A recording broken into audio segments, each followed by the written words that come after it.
नमस्कार मित्रों, मैं शायर प्रशांत एक नई कविता के साथ आपसे मिलने आया हूँ जिसका शीर्षक है कि ऐसा क्या देखा है तुमने। ये कविता सबके जीवन पर आधारित है। सबके जीवन में एक ऐसा समय आता है जब उसे लगता है कि ईश्वर मेरे लिए कठोर है और सारे दुखों को मेरे थाली में परोस रहा है। मन की इच्छाएं मन को लांघ रही होती हैं, दिमाग प्रबल रूप से बंद होने के कगार पे होता है। तभी उसे एक ऐसा संकेत मिलता है जो उसे जीवन की तरफ ले जाता है।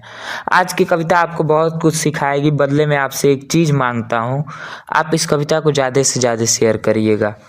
एक रात हल्की बरसात कई शिकायतें मेरे मन की थी, महफूज कायनात लेकर भी गिला दलील अर्पण की थी। था सवाल उठ रहा, दुख मेरे हिस्से क्या सारे हैं, या आंख में ईश्वर के धूल पड़ी है, बंद उसके दरवाजे हैं। फिर अचानक एक आवाज़ जो बेचैन कर दे इस बदन को, शायद आया था समझाने मेरे चंचल मन को।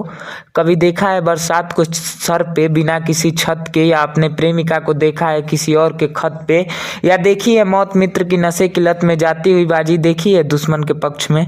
बचपन में घर की जिम्मेदारी उठाया है क्या, कभी बिना गलती के महफिल में सर झुकाया है क्या, कभी स्वीकार किया है आंखें नम करके हर एक गाली को। जब भूख लगी है तब देखा है कभी खाली थाली को, कोई त्योहार देखा है घर वालों के बगैर, कभी धूप महसूस किया है चल के खाली पैर।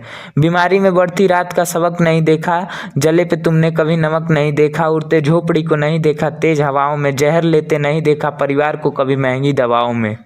कभी देखी नहीं माँ की सुनी मांग को, या बाप का जनाजा एक ढलती शाम को, कभी देखा नहीं बारिश में जलते लाश को, कभी खोजा नहीं खुद को खो जाने के तलाश को।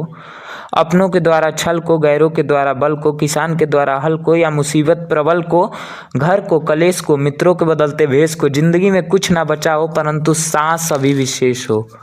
दो भाई देखा है जो उदास जमीन जायदाद बांटकर, या दुख उस अपाहिज का जो भिक्षा याचना कर रहा है खुद के ही पैर काट कर। कभी लेट कर देखा है चलते पंखे को, या करीब से देखा है फांसी के फंदे को, या बेटे की अर्थी वाले मजबूत बाप के कंधे को। दुनिया पार करते देखा है सड़क ना पार कर पाने वाले अंधे को। लहरों में भंवर में फंसते डूबते इंसान को, पुकारते हैं सहारे के लिए सिर्फ अपने भगवान को।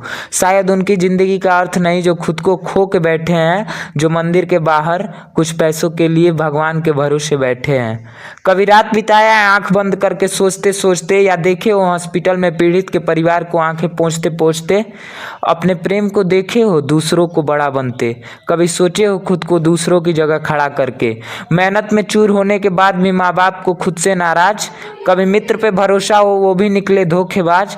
पहचान देख समझ जाते हो अच्छे और बुरे को, या कभी निकाला है खुद के हाथ से अपने पीठ के छुरे को। कभी ठंड बिताया है बिना किसी वस्त्र के, कभी लड़ाई में उतरे हो बिना किसी शस्त्र के। सच नहीं देखा झूठ नहीं देखा, कभी लाल खून की लालिमा नहीं देखी। मुझ पे सवाल उठाने से पहले अपने अंदर की कमियां नहीं देखी। शहादत नहीं देखा बगावत नहीं देखा, देखा नहीं लाचार के रक्त को। कैसे कहते हो ख्वाहिश मुझसे मैं खुश रखूं तुम्हारे जैसे भक्त को। अपने बल सिर्फ गर्जन है मेरे बल छोड़ देते हो सह मात को। खुद हार मान कर कहते हो भगवान ठीक करो मेरे हालात को। क्या दुख तुमने ऐसा जो शिकायत मुझसे है, तुम स्वार्थी हो इसलिए रिवायत ऐसे मुझसे है। खुशी में तकल्लुफ करते हो दुख में याद करने खातिर, सिर्फ गिला शिकवा मिलता है तुम्हें अपने भगवान से बात करने खातिर, तुम्हें मुझसे बात करने खातिर। धन्यवाद, मिलेंगे अगली कविता के साथ। मैं प्रशांत राय शायर।